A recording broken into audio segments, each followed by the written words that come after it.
وأشهد أن لا إله إلا الله وحده لا شريك له وأشهد أن محمدا عبده ورسوله. ما بعد، أخواني، أخذنا 3 قواعد تعيننا للتوصل إلى مقصد السورة. تذكرون القاعدة الأولى ما هي؟ نقرأ أول 10 آيات وآخر 10 آيات، موضوع المشترك غالبا هو مقصد السورة.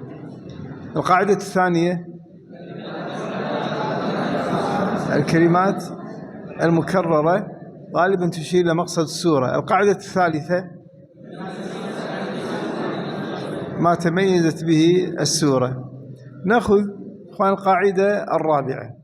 القاعدة الرابعة آخر الآيات من السورة التي قبلها تلخص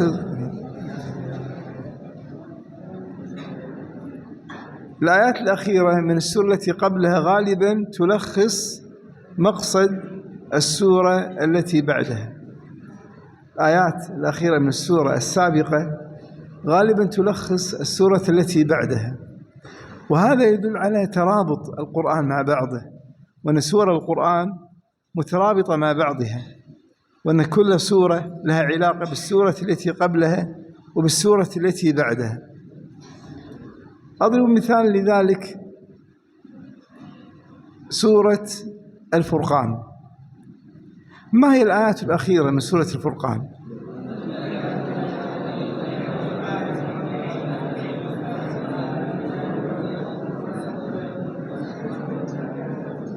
صدقتم، ولو أني لم أسمع شيئا لكن صدقتم.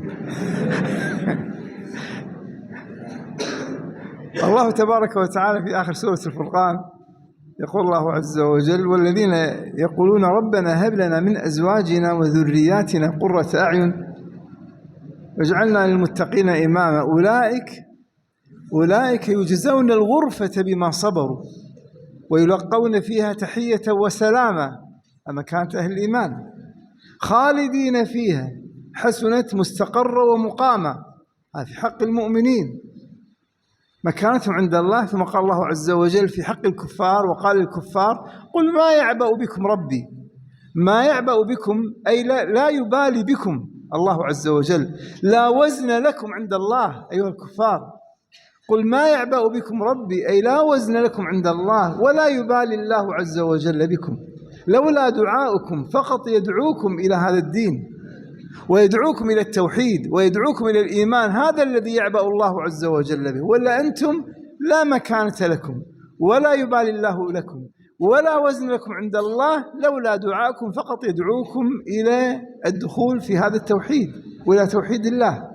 فقد كذبتم بالتوحيد وقد كذبتم بهذا الدين فسوف يكون لزاما، فالعذاب يلازمكم ولا وزن لكم يلازمكم، والله عز وجل لا يبالي بكم، هذا يلازمكم، فأنتم لا مكانة لكم عند الله مهما بلغتم الذروة والقمة.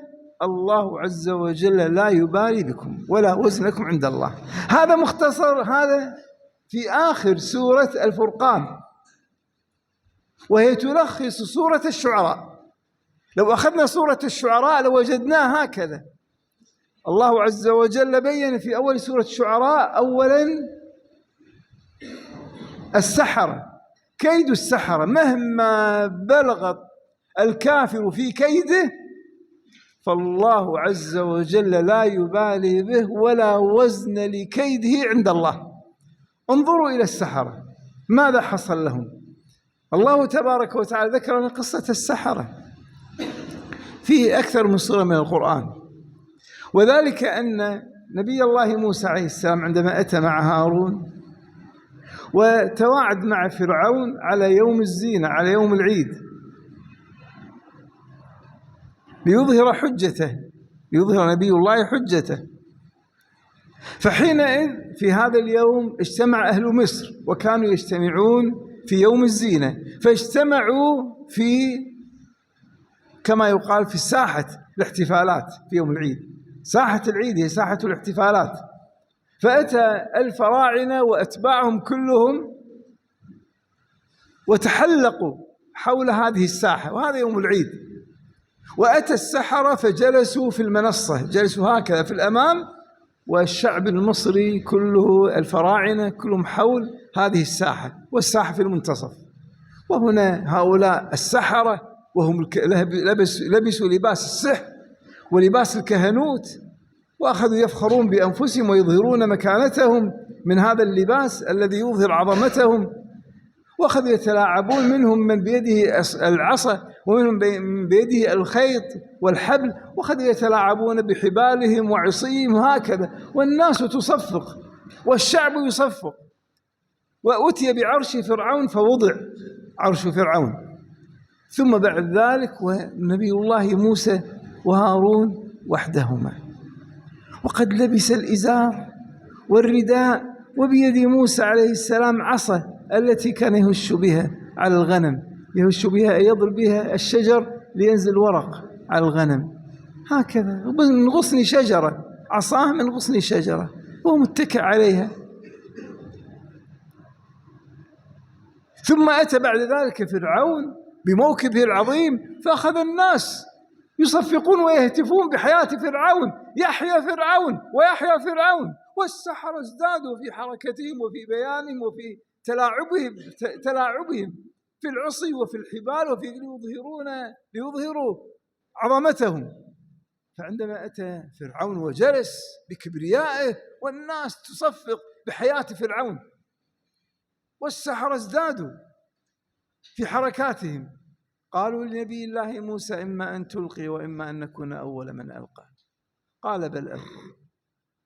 ألقى السحرة حبالهم وألقوا عصيهم، وهم من أكد أنواع السحرة. ولذا قال سحار، ما قال ساحر، سحار أي سحار قد بلغ في سحره أوجه وقمته، قمة السحر، المبالغة في السحر. فألقوا الحبال والعصي فكأنها أصبحت ثعابين ملأت الساحة.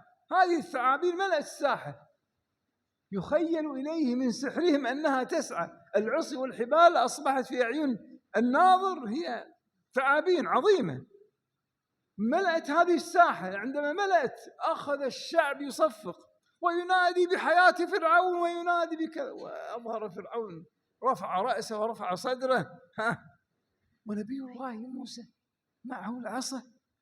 ماذا قال الله عز وجل في سورة طه؟ فأوجس في نفسه خيفة موسى مرأ الوضع، وضع مهيب، الساحة ممتلئة بالثعابين بعد أن كانت عصيا وحبالا، امتلأت بالثعابين متحركة. كيف؟ والناس تهتف بصراخ وفرعون جالس والسحرة هكذا.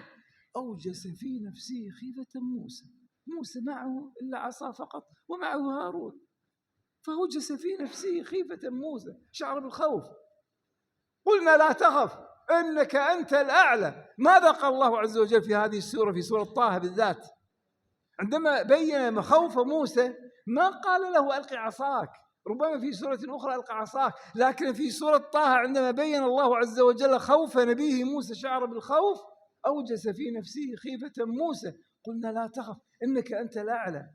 الخوف ربما الإنسان عندما يكون خائفا تقول له افعل أعطني، أو ربما يبحث في حالة الارتباك، يريد الخروج، يريد الذهاب إلى العمل ويبحث عن مفتاح السيارة كما يقال، يبحث عن مفتاح السيارة. أين المفتاح؟ بسبب ارتباكه. أين المفتاح؟ قل مفتاح في يدك. عندما أريد الخروج أين العقال؟ تقول زوجتي عقالك على رأسك مالك، بسبب الربكة. ولذا الله عز وجل ماذا قال؟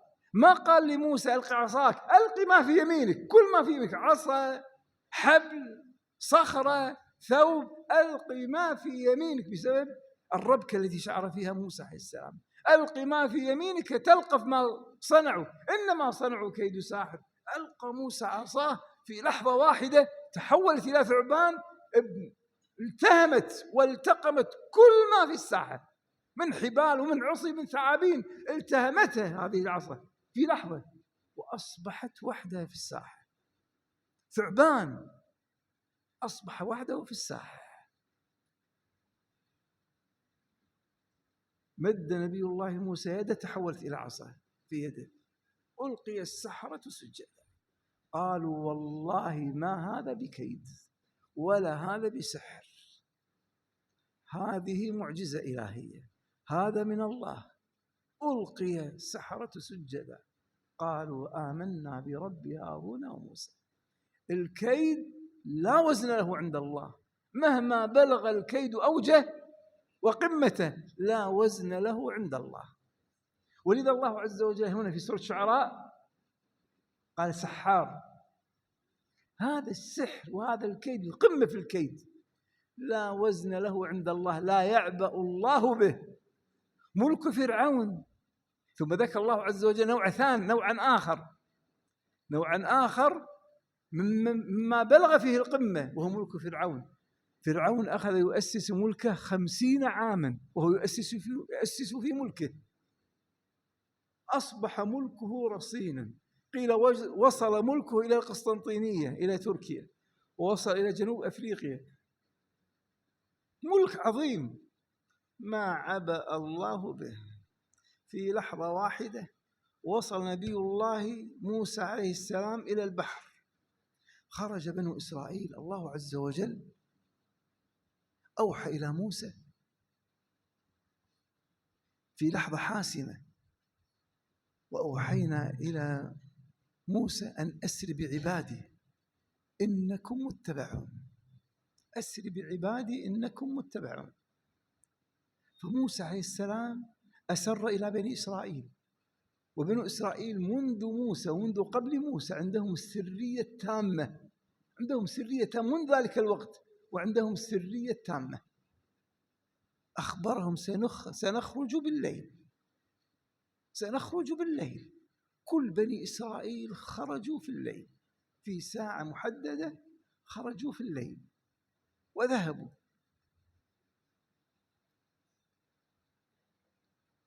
عندما أصبح الصباح، وهم طبعا بنو إسرائيل ما عندهم خيول ولا أفراس، ولا عندهم حمير وعندهم بقر، جواميس ورجال كبار ونساء وأطفال. خرجوا، قيل أكثر من 1000 وبعضهم قال 6000 خرجوا من مصر. لما خرجوا بعد ذلك عندما أصبح فرعون، العادة الفراعنة يصبحون في النهار ليأتي الخدم لخدمتهم، وهم استعبدوا بني إسرائيل. أين بنو إسرائيل؟ أين الخدم؟ غير موجودين. أين ذهبوا؟ بحث عنهم ما وجد. أين هم؟ خرجوا دون إذننا. استعد أيها الجيش. أخذ يستعد هذا الجيش، فخرج فرعون بجيشه العظيم على فرسان وعلى خيول، ومعه الحراب والسهام والسيوف لندرك بني إسرائيل. وصل بنو إسرائيل عند البحر، التفتوا فإذا الفراعنة خلفهم على خيولهم. فلما ترى الجمعان قال أصحاب موسى إنا لمدركون، قد أحيط بنا من قبل الفراعنة، ماذا نفعل؟ ماذا فعلت بنا؟ تريد أن تهلكنا يا موسى؟ وصلت بنا هكذا وفعلت بنا هكذا؟ إنا لمدرك. قال كلا إن معي يا ربي، الله عز وجل معي، إن معي يا ربي سيهدين. فأوحينا إلى موسى أن اضرب بعصاك البحر. الفراعنة يقتربون الآن، بنو إسرائيل ما عندهم شيء، أمامهم البحر وخلفهم الفراعنة. فأوحينا إلى موسى أن اضرب بعصاك البحر. ضرب البحر في لحظة واحدة، انفلق البحر إلى قسمين، قسم على اليمين وقسم على الشمال، والأرض أصبحت يبسة. الأرض ليست طينية، أرض البحر طينية، ما أصبحت طينية، يبسة لا تخاف دركا ولا تخشى، أرض يابسة. انطلق بنو إسرائيل وموسى خلفهم، لم يتحرك نبي الله موسى، ينتظر كل بني إسرائيل ليدخلوا حتى يدخل آخرهم حفظا لهم ورعاية لهم. انطلق بنو إسرائيل في هذا البحر، والفراعنة يقتربون، وانطقوا موسى واقف عند البحر ما دخل كل بني إسرائيل، دخل بعدهم نبي الله موسى. ماذا قال فرعون عندما انفلق البحر لما رآه انفلق؟ ما انتفع، قال هذه آية سأتراجع. قال انظروا انفلق البحر عندما أتيت أنا، انفلق البحر من أجلي أنا، ازداد طغيانه والعياذ بالله. دخل بنو إسرائيل، دخل نبي الله موسى، بدأ بنو إسرائيل بالخروج من الجهة الثانية، خرج نبي الله موسى بعدهم، فالفراعنة الآن دخلوا، نزلوا في البحر، ونزلوا في البحر بقوتهم وقضهم وقضيضهم. لما انتصفوا في البحر قال الله عز وجل وأزلفنا ثم الآخرين. الله عز وجل ما سماهم أوائل، ملك ضعفاء بنو إسرائيل وهؤلاء ملوك، سماهم آخرين. آخر يعني مؤخرين، تقول آخر وليس الأول هو الآخر، شخص آخر ليس هو المقدمة، فهم في المؤخرة لا وزن لهم. وأزلفنا ثم الآخر أي اقترب الفراعنة، وأنجينا موسى ومن معه أجمعين ثم أغرقنا الآخرين. في لحظة واحدة انتهى كل هذا الملك.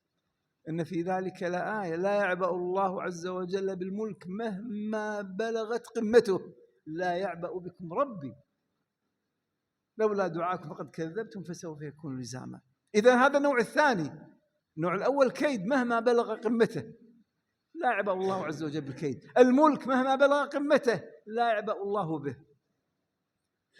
ثم ذكر الله عز وجل بعد ذلك النسب، قصة إبراهيم مع أبيه، أعظم نسب بين الأب وابنه، هذا أعظم نسب، أعظم من نسب الأخ مع أخيه، الأب مع ابنه أعظم نسب وأشد نسب، قمة في النسب. فكيف بخليل الله مع أبيه؟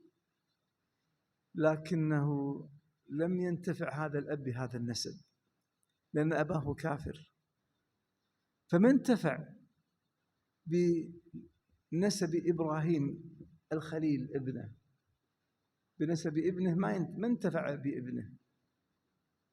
قمة في النسب، ما نفعه نسبه أن كان أبا لإبراهيم، ما نفعه. لما؟ لأنه كان كافرا. وإذا قال الله عز وجل ذكر قصة إبراهيم عليه السلام بعد قصة موسى عليه السلام، ماذا قال إبراهيم عليه السلام في سورة الشعراء؟ واغفر لأبي إنه كان من الضالين ولا تخزني يوم يبعثون يوم لا ينفع مال ولا بنون إلا من أتى الله بقلب سليم. يقول النبي صلى الله عليه وسلم في حديث البخاري، يقول إبراهيم عليه السلام يوم القيامة ربي إنك وعدتني ألا تخزيني يوم يبعثون، وأي خزي أعظم من أبي الأبعد، أبي يكون في النار، هذا أعظم خزي. فيشفع لأبيه، هل نفعته الشفاعة؟ لأن أباه هو أبوه، أقرب نسب وأعظم نسب، نسب الابن مع أبيه ونسب الأبوة للبنوة. قال يا إبراهيم، قال الله عز وجل له يا إبراهيم إني حرمت الجنة على الكافرين، انظر إلى تحت قدميك، فينظر إلى تحت قدميه فإذا أبوه قد مسخ وتحول إلى حيوان، إلى ذيخ، وهو ذكر الضبع. الضبع نوع من أنواع الحيوانات، حيوان مفترس يأكل جيف، فتحول إلى ضبع أبوه. إذا ذكر الضبع ذيخ ملطخ بالدماء، ذيخ ملطخ بالدماء تكرهه وتشمئز منه. نظر إلى أبيه فإذا هو هكذا، أخذه إبراهيم عليه السلام بيديه وألقى بأبيه في النار. إبراهيم عليه السلام بيديه بعد أن شفع لأبيه أخذ أباه بيديه وألقاه في النار. ما نفعه النسب، أن قمة النسب ما نفعت، ما يعبأ بكم ربي لولا دعاؤكم. ثم ماذا؟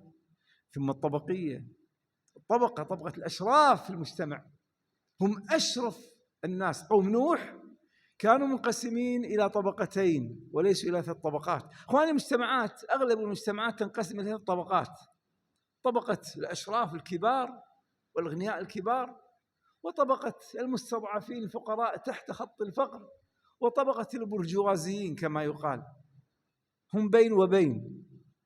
لكن قوم نوح فقط من طبقتين: طبقة الإقطاعيين الكبار التجار، وطبقة أفقر الفقراء. من اتبع نوحا عليه السلام؟ الضعفاء والفقراء. فماذا قال قوم نوح لموسى عليه السلام؟ قال: نؤمن لك واتبعك الأرذلون. سقطت الناس تبعوك، أنؤمن لك واتبعك الأرذلون. قال: وما علمي بما كانوا يعملون، إن حسابهم إلا على ربي لو تشعرون. هل نفعتهم هذه الطبقية وهذا الشرف وهذا الجاه؟ ما نفعهم. قال: ربي إن قومي كذبون فافتح بيني وبينهم فتحا ونجني ومن معي من المؤمنين. فأنجيناه ومن معه في الفلك المشحون ثم أغرقنا بعد الباقين. الأشراف، أشرف الناس والوجهاء، أهلكهم الله عز وجل عن بكرة أبيهم. ما عبأ الله بهم، لا وزن لهم عند الله. إذن هذا النوع الآن الرابع، أليس كذلك؟ النوع الأول الكيد مهما بلغ، الملك مهما بلغ، النسب مهما بلغ، الجاه والشرف مهما بلغ، لا يعبأ الله به. النوع الرابع أقوى دولة على وجه الأرض، قوم عاد. أقوى دولة على وجه الأرض، كانوا يقيمون القواعد العسكرية في كل مكان. قوم عاد بدأوا من اليمن ووصلوا إلى روسيا، إلى سمرقند، مملكتهم وصلت إلى سمرقند. كانوا يقولون: من أشد منا قوة، ومشهورون بالعمالقة، يسمون بالعمالقة قوم عاد، وذلك طوال. قوم عاد قوم طوال، عمالقة. الله عز وجل زادهم بسطة وطولا. فكان يقول: ما أشد منا قوة، هل يوجد أحد أقوى منه؟ وإذا قال الله عز وجل في سورة الشعراء عنهم: أتبنون بكل ريع آية تعبثون. آية تعبثون قيل أي قواعد عسكرية في كل مكان، قاعدة عسكرية. الدولة الأولى في العالم، قواعد عسكرية. من يخالفنا ضربناه، كما حال بعض الدول الآن في الوقت الحاضر، تقيم قواعد عسكرية في كل دول العالم، مسيطرة على العالم. هكذا: أتبنون بكل ريع آية تعبثون بالناس وتتخذون مصانع لعلكم تخلدون، أي قصورا. وإذا بطشتم جبارين، أي من خالفكم ضربتموه وبطشتم به. كانوا الدولة الأولى في العالم. هل عبأ الله عز وجل بهم؟ فكذبوه فأهلكناهم. ما عبأ الله عز وجل بهم. إذن هذا النوع الخامس، ما عبأ الله به، وإن كان الدولة الأولى في العالم. ثم ذكر الله عز وجل الدولة الأولى في التقنيات في العالم، قوم ثمود. قوم ثمود كانوا ينحتون من الجبال بيوتا. إخوان، الآن إذا أردنا أن نحدث نفقا في الجبل، ماذا نفعل؟ هل ننحته نحتا، أم يستخدمون الديناميت، يستخدمون التفجير حتى يفجرون هذه الجبال؟ أليس كذلك؟ نعم.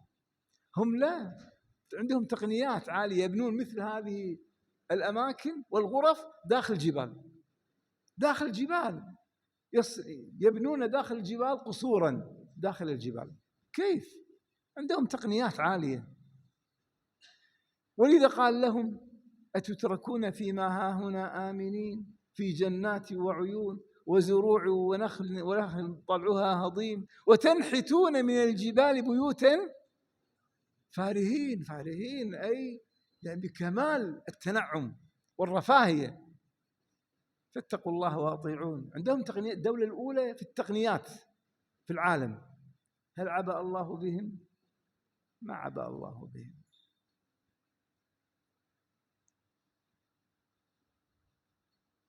فعقروها فأصبحوا نادمين فأخذهم العذاب. إن في ذلك لآية. ما عبأ الله عز وجل بكونها الدولة الأولى في التقنيات، تقنيات التكنولوجيا، الدولة الأولى في التكنولوجيا، أول دولة في التكنولوجيا. ما عبأ الله بها. ماذا بعد؟ هذا بعد رجل أجنبي وأهل البلد الأصليين.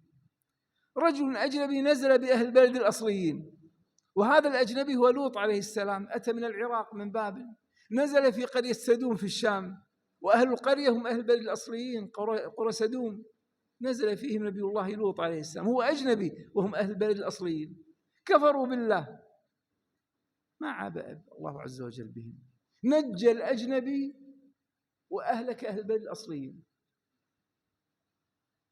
قال إني لعملكم من القالين ربي نجني وأهلي مما يعملون، فنجيناه وأهله أجمعين إلا عجوزا في الغابر ثم دمرنا الآخرين وأمطرنا عليهم مطرا فساء مطر المنذرين. ما عبأ الله بأهل البلد الأصليين، إنما عبأ بهذا الأجنبي لأنه مؤمن، هؤلاء كفار لا وزن لهم عند الله. إذن لا يعبأ الله عز وجل لا بالكيد العظيم ولا بالملك العظيم ولا بالنسب العظيم ولا بالتكنولوجيا العظيمة ولا الدولة الأولى في العالم ولا كونهم أصليين أهل البلد الأصليين، ما عبأ الله به. فكيف؟ ثم ذكر الله عز وجل الدولة الأولى الاقتصادية في العالم، أقوى دولة اقتصادية في العالم قوم شعيب، لكن اقتصاد ماذا؟ قام اقتصاد محرم، دولة قائمة على الاقتصاد المحرم وهم كفار كذلك. أوفوا الكيل ولا تكونوا من المخسرين وزنوا بالقسطاس المستقيم ولا تبخسوا الناس أشياءهم ولا تعثوا في الأرض مفسدين. استمر قال إليك عنه هل عبأ الله بهم فأخذهم عذاب يوم الظلة إنه كان عذاب يوم عظيم إن في ذلك لآية. هل عبأ الله بهم؟ ما عبأ الله بهم، الدولة الأولى الاقتصادية في العالم. ثم ماذا؟ خاطب الله العرب، قمة في البلاغة، هم تميزوا قمة في البلاغة وهم الشعراء، قال والشعراء يتبعهم الغاوون ألم ترى أنهم في كل وادي يهيمون. انتبهوا أيها العرب، أنتم قمة في البلاغة، ما يعبأ الله ببلاغتكم أيها الشعراء، كفرتم هلاك يأتيكم. ولذا الله عز وجل يقول لا يعبأ بكم مهما بلغتم القمة في الكيد، القمة في الملك، القمة في النسب، الدولة الأولى في العالم، الدولة الأولى في القوة في العالم، الدولة الأولى في التكنولوجيا في العالم، أهل البلد الأصليين، الدولة الأولى اقتصادية في العالم، أقوى ناس من حيث البلاغة، لا يعبأ الله بكم لولا دعاؤكم فقط يدعوكم فقد كذبتم فسوف يكون لزاما. إذن يعبأ الله عز وجل بمن؟ يعبأ بقلبك يا رسول الله وبمن اتبعك من المؤمنين. ولذا في نهاية السورة، سورة الشعراء، نزل به الروح الأمين على قلبك لتكون من المنذرين بلسان عربي مبين.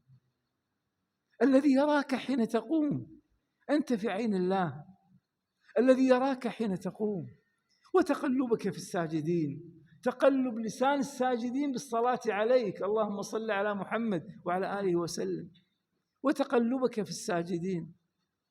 ويعبأ بمن اتبعك من المؤمنين واخفض جناحك لمن اتبعك من المؤمنين. إذا لا يعبأ الله بكل من سبق، يعبأ بك ومن اتبعك يا رسول الله، كما في آخر سورة الفرقان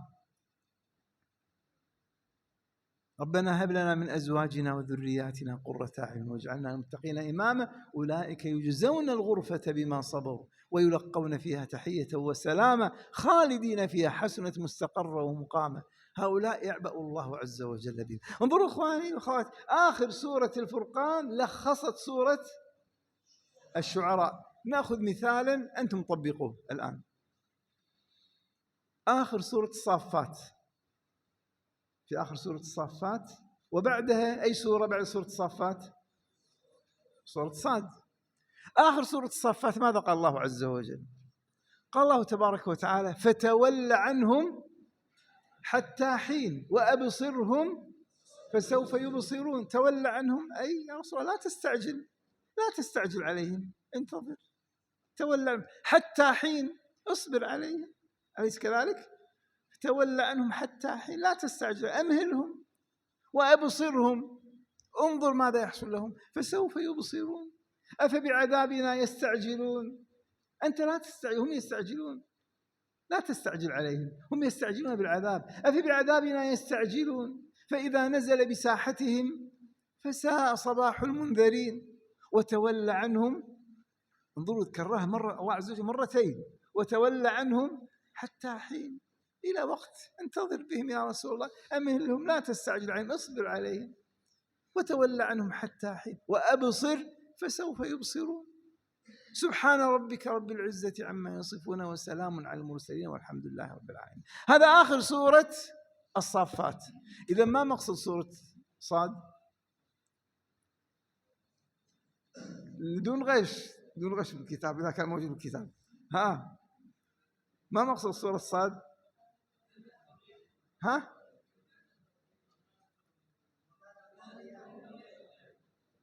مقصد سورة الصافات. سورة الصافات نحن نتكلم عن سورة صاد. قلنا آخر سورة الصافات تلخص ما بعدها، وتولى عنهم حتى حين وأبصرهم فسوف يبصرون أفبعذابنا يستعجلون فإذا نزل بساحتهم فساء صباح المنذرين وتولى عنهم حتى، مرتين كررها الله عز وجل، تولى عنهم انتظرهم حتى حين وقت، أمهلهم لا تستعجل عليهم، اصبر عليهم. مرتين كررها الله عز وجل. إذا ما مقصود سورة صاد؟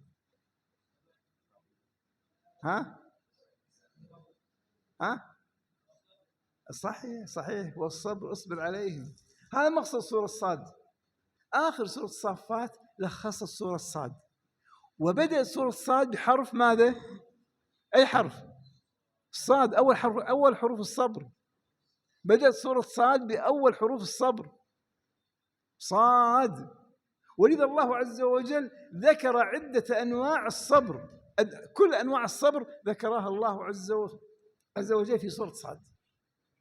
ذكر الله عز وجل أولا كيف أن الكفار صبروا، يتصابرون على كفرهم وعلى فجورهم وعلى بطلانهم، أن امشوا واصبروا على آلهتكم إن هذا لشيء يراد. يا رسول الله، الكفار يصبرون أنفسهم ويتواصون بالصبر على كفرهم، ألا تتواصى أنت بالصبر؟ ألا تصبر وتتواصى مع أصحابك بالصبر على شقاقهم واستهزائهم وتكذيبهم؟ ولذا الله عز وجل ذكر تكذيب الكفار للنبي صلى الله عليه وسلم واستهزاء بالنبي صلى الله عليه وسلم. بل الذين كفروا في عزة وشقاق وكم أهلكنا قبلهم من قرن فنادوا ولا حين مناص وعجبوا أن جاءهم منذر منهم وقال الكافرون هذا ساحر كذاب. استهزأوا بالنبي صلى الله عليه وسلم وكذبوه. يا رسول اصبر عليهم. أجعل الآلهة إلها واحدا إن هذا لشيء عجاب. وانطلق الملأ منهم أن امشوا واصبروا على آلهتكم إن هذا لشيء يراد ما سمعنا بهذا في الملة الآخرة إن هذا إلا اختلاق كذب أو أنزل عليه الذكر من بيننا. استهزاء وتكذيب. والله عز وجل قال بعدها للنبي صلى الله عليه وسلم اصبر على ما يقولون، اصبر. إذن هذا أول نوع من أنواع الصبر، اصبر على استهزائهم وتكذيبهم. ثم ذكر الله عز وجل النوع الثاني من الصبر، وهي قصة داود عليه السلام مع الخصمين. كان نبي الله داود عليه السلام له قواعد في القضاء، بعض القواعد كانت تحتاج إلى تحسين وإلى تصحيح. من هذه القواعد قاعدة كان يعمل بها نبي الله داود عليه السلام. نبي الله داود هو ملك وهو نبي، وأهل الكتاب يحبونه ملكا، بنو إسرائيل يحبونه ملكا أكثر من حبهم له نبيا. ولذا ترون كانت مملكة داود كبيرة، ولذلك ترون دائما اليهود الآن يتمسكون بداود وملك داود، يقول كامب ديفيد، أي داود، نجمة داود. عندهم مملكة داود أعظم مملكة داود عليه السلام. ولذا كان نبي الله داود عليه السلام كانت مملكته أكبر مملكة، وكان يقضي بين الناس، وكان يجعل نهاره للقضاء بين الناس وليله لقيام الليل والتعبد. نهاره للقضاء ويصوم، وبالليل للتعبد. فكان يقول للحاجب وللحارس لحارس بيته إياك أن تدخل علي أحدا في المساء، إذا دخل الليل لا تدخل علي أحدا، أريد أن أتعبد. وكان هذا دأبه. في ليلة من الليالي بينما هو في محرابه يتعبد، فجأة دخل عليه رجلان، فزع منه، كيف دخل في محرابه؟ وهل أتاك نبأ الخصم إذ تسوروا المحراب إذ دخلوا على داود ففزع منهم. قالوا لا تخف، خصمان بغى بعضنا على بعض، أحدنا ظلم الآخر، فاحكم بيننا بالحق ولا تشطط إلى تميل، واهدنا إلى سواء الصراط، نريد الحكم العادل. فتكلم أحدهم، ماذا قال؟ قال إن هذا أخي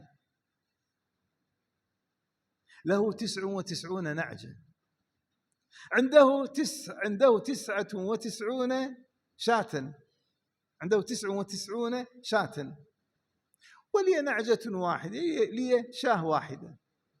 فقال لي أخي صاحبي، قال لي أنا لي 99 نعجة يوميا آخذها وأقوم برعيها، أنت لماذا تشغل نفسك بنعجة واحدة يوميا تأخذها للمرعى؟ اجعلها معي، لا تتعب نفسك، اجلس في البيت، ما عندك إلا واحدة، دعها معي، أنا يوميا سأذهب إلى المرعى، سأذهب، لا تؤثر علي نعجة واحدة، لن تؤثر علي، اجعلها مع نعاجي حتى ترعى، ثم بعد ذلك أرجعها إليك. قال جزاك الله خيرا، هذا شيء طيب، ريحتني، فعلا ما عندي نعجة واحدة ما أتعب عليها. قال إذا اجعلها معي أرعاها لك وأرجعها إليك. إن هذا أخي له 99 نعجة ولي نعجة واحدة. فقال أكفلنيها، اجعلها في كفالتي حتى أهتم بها ثم أرجعها إليك. يقول هذا المشتكي المدعي، يقول بعد ذلك عندما أتيته قلت له أعطيني نعجتي. قال ماذا؟ قلت نعجتي. قال وأي نعجة؟ قلت نعجتي التي جعلتها معك مع نعاجك. قال أنت جعلت نعجتك مع نعاجي؟ قلت أجل. قال أتني بشاهد، أتني بدليل. قلت ما عندي دليل ولا عندي شاهد. قال إذا ما لك شيء، ما لك شيء، أعطيني الدليل. وعزني في الخطاب، غلبني في المحاجة، ما عندي دليل. الآن هذا المدعي يتكلم والمتهم ساكت ما علق. كان نبي الله داود عنده هذه القاعدة: إذا تكلم المدعي وسكت المتهم فيقضي للمدعي، يقضي بكلام المدعي. فعندما قال عزني في الخطاب أخذ نعجتي، قال لقد ظلمك. كيف يأخذ نعجتك؟ قال لقد ظلمك بسؤال نعجتك إلى نعاجه، وإن كثيرا من الخلطاء لا يبغي بعضهم على بعض. كثير من الشركاء الذين يشتركون في الشركات يبغي بعضهم على بعض، إذا كانت ما كانت فيه دقة ولا يظلم بعضهم بعضا، إلا الذين آمنوا وعملوا الصالحات وقليل ما هم. لما قضى نبي الله داود بهذا القضاء نظر المدعي إلى المتهم فابتسم، فنظر المتهم إلى المدعي فابتسم. نبي الله داود عليه السلام قال كيف المتهم يبتسم للمدعي؟ كيف؟ هؤلاء ملائكة أرسلهم الله عز وجل لتنبيه بأني أسلك هذه الطريقة وهي الطريقة غير صحيحة. مباشرة سجد لله عز وجل وتاب إلى الله واستغفر عما كان وقع فيه. وظن داود أنما فتناه أي اختبرناه فاستغفر ربه وخر راكعا وأناب. يا داود إنا جعلناك خليفة في الأرض فاحكم بين الناس بالحق ولا تتبع الهوى فيضلك عن سبيل الله.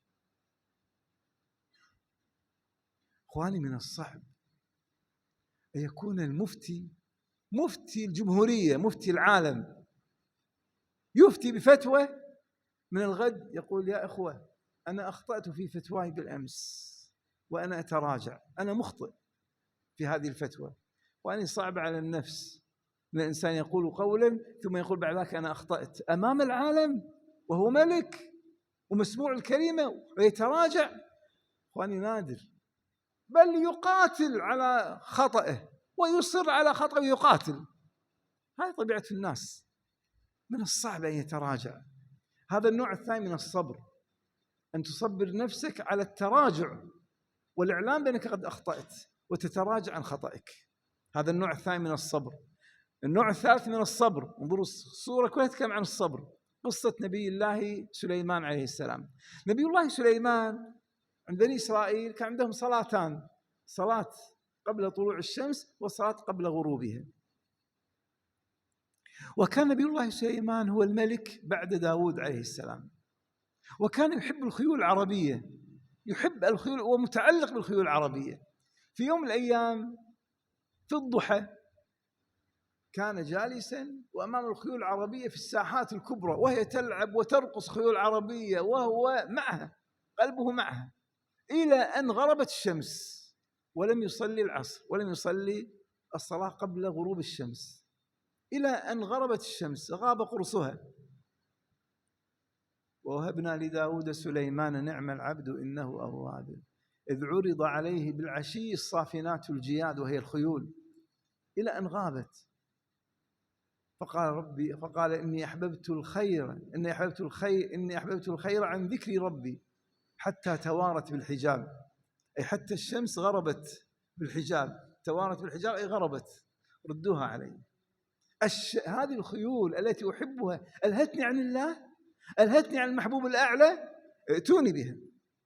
فأتي بالخيول العربية التي كان متعلق بها وأفضل خيول، فأخذ يقطع سيقانها ورقابها، نحرها لله عز وجل، قال قربة لله، أنحرها قربة لله. فربما أطعمها الفقراء، ربما أكل منها، يجوز أكل الخيول، تتقرب بها إلى الله. هذا النوع الثالث من الصبر. من الصعب أن تتقرب بأفضل شيء تحبه، أفضل أموالك التي تحبها تتقرب بها إلى الله، صعب على النفس. هذا النوع الثالث من الصبر، تصبير النفس على ماذا؟ تصبير النفس على أن يتقرب بأفضل المحاب إلى الله. النوع الرابع من الصبر صبر أيوب. ذكر الله عز وجل بعد ذلك صبر أيوب: واذكر عبدنا أيوب إذ نادى ربه أني مسني الشيطان بنصب وعذاب. ونبي الله أيوب كما في حديث ابن حبان وصححه الشيخ الألباني بأنه مكث 18 سنة مريضا. مدة الصبر 18 سنة يصبر نفسه، صعب على النفس. 18 سنة مريض وصابر. إنا وجدناه صابرا. له صابرا، له تكرار الصبر، نرجع إلى النقطة تكرار كلمة الصبر. صابرا، صبر نفسه مدة طويلة. إذن هذا النوع الرابع من الصبر، إطالة مدة الصبر. النوع الخامس من الصبر كما صبر إبراهيم في ذبحه لإسماعيل، أشار الله عز وجل إشارات.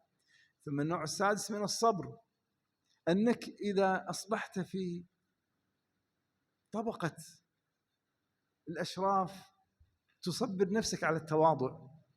فذكر الله عز وجل قصة إبليس كيف لم يصبر نفسه على التواضع، لما الله عز وجل جعله في طبقة الأشراف، طبقة الملائكة، وهو من الجن، لكن جعله الله عز وجل في طبقة الملائكة، ما صبر نفسه على التواضع. أمره الله عز وجل بالسجود لآدم إلا إبليس أبى واستكبر وكان من الكافرين، إلا إبليس استكبر وكان من الكافرين، ما صبر نفسه على التواضع. إذن هذا النوع السادس من الصبر، أن تصبر نفسك على التواضع. النوع السابع من الصبر، إذا انتصرت وكنت أنت السيد وتحتك أناسا تحت سيادتك وعصوك، تصبر نفسك عليهم. صبر نفسك عليهم. الله عز وجل ذكر صبره على إبليس، قال فأنظرني إلى يوم يبعثون، قال فإنك من المنظرين. إنك من المنظرين، سأنظرك وأمهلك. الله عز وجل هو السيد، وإبليس مخلوق من مخلوقاته، صبر الله عليه وأمهله. إذن كل أنواع الصبر. وإلى آخر السورة ماذا قال الله عز وجل؟ فالحق والحق أقول لأملأن جهنم منك ومن تبعك منهم أجمعين قل ما أسألكم عليه من أجر وما أنا من المتكلفين. صبر نفسك على أن لا تتكلف، هذا النوع الثامن. ثم ماذا قال الله عز وجل؟ أنا من المتكلفين إن هو إلا ذكر العالمين ولتعلمن نبأه بعد حين. اصبر كما في آخر سورة الصفات فتولى عنهم حتى حين. وهنا ماذا قال الله عز وجل في آخر سورة صاد، آخر سورة الصفات فتولى عنهم حتى حين وتولى عنهم حتى حين. وهنا في آخر آية من سورة الصفات ماذا قال الله عز وجل؟ ولتعلمن نبأه بعد حين. بعد حين، حتى حين، بعد حين. فالسورة كلها تتكلم عن الصبر. آخر آيات سورة الصفات لخصت سورة صاد. إذا عرفنا إخواني الطريقة الرابعة، الآيات الأخيرة من السورة السابقة تلخص ما بعده، أليس كذلك؟ ممتاز. الآن